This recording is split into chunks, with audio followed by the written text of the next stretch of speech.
Hi everyone, it's Amy of Almond Rock here, and I'm back in the sewing room to talk all about dressmaking pins. I've rounded up 6 helpful types of pins for serious dressmakers to add to their toolkit. Yes, you'll probably want to have all of these in your sewing room. I'll show you the different styles with different pros and cons and why you'll want to pick them up. The pins are suited to a variety of fabrics and different projects, and they're for people who care about sewing as much as me. It's all I think about. After 15 years of sewing, I've written many articles on pins, both during my time as editor of Love Sewing magazine and while working at Simplicity Patterns, and I want to share all of my knowledge with you because that's what brings me joy. There's no gatekeeping here. Let's dive in. First off, a pin's content is important, especially if you're allergic to certain metals. Stainless steel, nickel-plated steel, nickel-plated brass, brass and chrome-plated steel, which is the strongest option. If you aren't sure which metal are in the ones you own, test it with a magnet. Stainless steel and brass pins won't cling. Chrome-plated steel or stainless steel are the best options for longevity and rust resistance. Advanced sewists will likely be sewing without pins at all. Yes, that's right, it's possible to control both layers of fabric with your hands alone. But if you're not there yet, a few pins are very valuable. I've noticed in all my years of teaching that beginners like to use a lot of pins.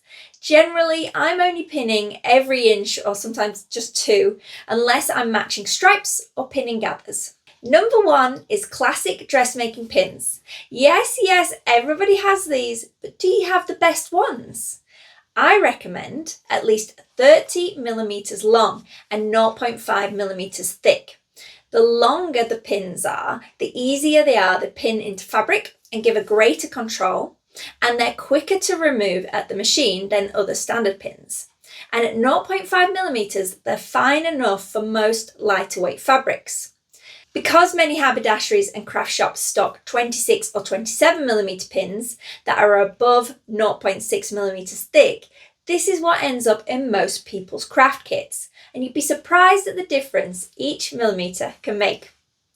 I don't mind a slightly curved pin, as these can be a bit easier to get into your fabric, but a bent pin is a big no. A blunt pin is even worse. If you feel even a little bit of resistance of the thread snagging from a pin, immediately throw it away. Number 2 is entomology pins. I've raved about these before. They're 38 millimeters by 0.45, super long and extra fine for the most delicate fabrics. They're black in colour, so they helpfully stand out against pale bridal shades of fabric.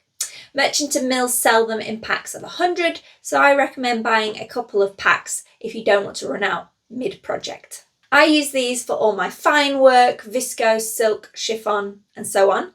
If it's a tricky construction and I'm relying on the pins holding my work precisely at a specific point, for example, a seam intersection, I'll very occasionally sew over the top of one of these pins because they're so fine that they don't really disrupt the mechanism of the machine and the needle doesn't hit them.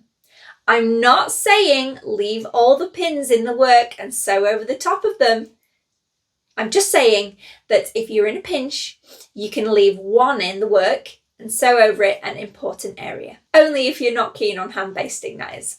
And they're so incredibly sharp that you do have to take care not to stab yourself. But remember, the best way to get blood out of your fabric is with saliva.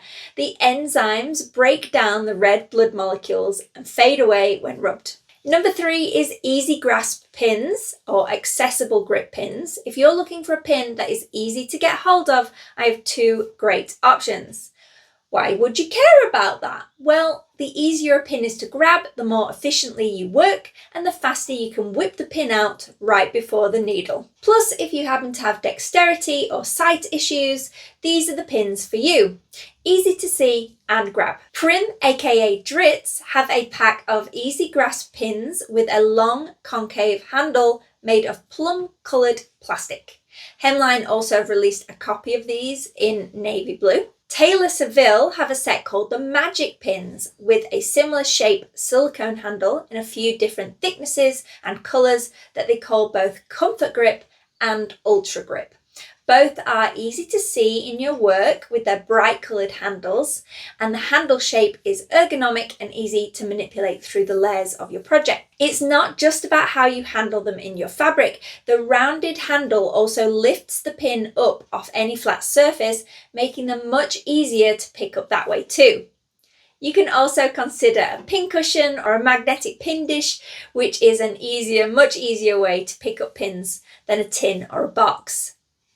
Made with a shank of spring steel, the prim ones are 38mm by 0.58mm and the hemline are 42 by 0.6mm. So both a little on the thick side. I wouldn't use them for fine work. And you don't get many in the prim 10 gram packs, so you'd probably need to buy multiple packs to pin an entire project. The Taylor Seville brand have thicknesses of 0.6mm, 0.5mm and an extra fine version of 0.4mm, which I'm keen to try out. Plus, you can choose between packs of 50 or 100 pins, but they are double the price of the prim style. Number 4 is shaped head pins. These pins are also easy to grasp hold of, but they have another purpose. Their flat, wide heads make them highly visible on fabric. This is especially helpful when working with busy fabric prints, as you can spot them quickly and remove them while sewing. This kind of makes them good for beginners too, or anyone who needs a pin that's easier to see. Their length and sharpness allow them to glide smoothly through multiple layers without shifting the fabric. The flat heads also sit flush against the material, reducing distortion and making pressing much easier.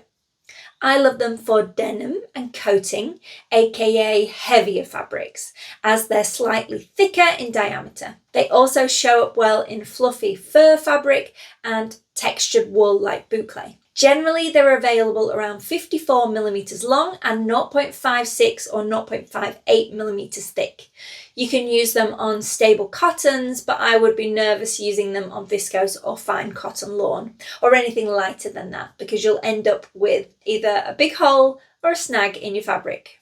While gathering images for this video, I did find that Taylor Seville had released a Comfort Grip flat-headed pin at 0.5mm, which would be perfect for some lighter weight fabrics. Be warned that most large-headed pins are plastic-headed, so you won't want to touch them with your iron or you'll melt them.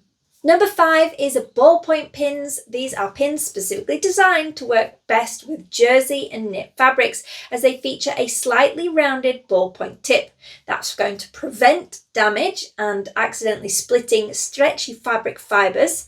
Just like a ballpoint machine needle, they push looped fibres out of the way as you pin, rather than piercing them, which could lead them to tear and cause holes. Generally, you will be pinning within the seam allowance, so any holes that occur would be unfortunate, but would be hidden within the seam allowance. But say you have to top stitch a pocket or finish a neckline, there's no avoiding pins there. If I'm honest, I rarely sew with jersey. Instead, I like to use the next item on the list for the rare occasions that I sew with stretch fabric, so keep watching for an extra idea. But if you're sewing exclusively with stretchy fabrics, you might find these a worthwhile investment. Just don't try and pin woven fabrics with them, or it'll be snag city. And don't get them mixed in with your regular pins, keep them separate. Number 6 is clips. Okay, these aren't a pin, but they hold layers securely without piercing the material, preventing damage to fabrics. They're great for leather, silk coated textiles. They're great for bulky seams, hems, and multiple layers where pins could distort the fabric or become difficult to insert. I love them for knits too, especially bulky sweatshirting or ponte.